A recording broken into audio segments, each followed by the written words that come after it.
Türkiye halkı Uygurlarga ve Şərq Türkistanlıqlarga hissarçılık bildirip kelyapdyr. Türkiye'de mi Uygur, Şərq Türkistan degan vaqtida bunu kollaygan bir kısım adamlar var, to'g'ri. Ama hükümet özününki menfaatini, yani milli menfaatini o'ylashga to'g'ri keldi. Çünkü hazırki bu dünyada hem devletler, ko'pincha devletler bu ulus devlet bo'lg'achqa, ulus devletninki bir alayligi bo'lsa, o'zining chegaraning ichidagi ishlarga mas'ul bo'ladigan va uni qo'g'daydigan, asos qonun bilan uni qo'g'daydigan bunda bir ahvol bor. Ya'ni o'zining chegaraning sirtindagi ba'zi masalalar bilan shug'ullanmaydi va qiziqmaydi. Bu ulus devletning bir alayligi.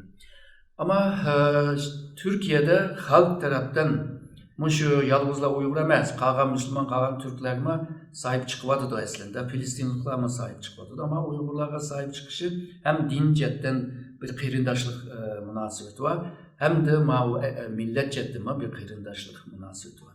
Eğer de cemiyette bunda bir inkas olsa, cemiyetin bunda bir talepleri olsa, hükümet onunla karab kalamaydı. Çünkü Türkiye'ninki bu demokrasi saylam uslubu var bilisizler. Halkını narazı qilib qo'ygan chaqda saylanib kelamaydigan bir ahvol bo'ladi. Shuningga hokimiyat beshidagilarmi va hukumatni qurganlarmi, majlisdagi milletvekili bo'lsa, xalqning bu ovoziga ahamiyat berishga majbur endi. Bu majburiyatdan tufayli endi hukumat ba'zan shu Şərq Türkistan meselesi, Uygur meselesi hakkında bir hissarchiliklarni bildiryapti.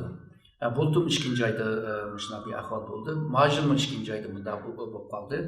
Yani her yılın 2. ayda şuna bir gapni damdu degandek gaplama oldu. Aslında Türkiye hem Xitoydan aldığı menfaat hem Uygur halkınınki menfaatini qo'g'dash degan bu ikki meselenin arasında sıkışıp qalgan gap.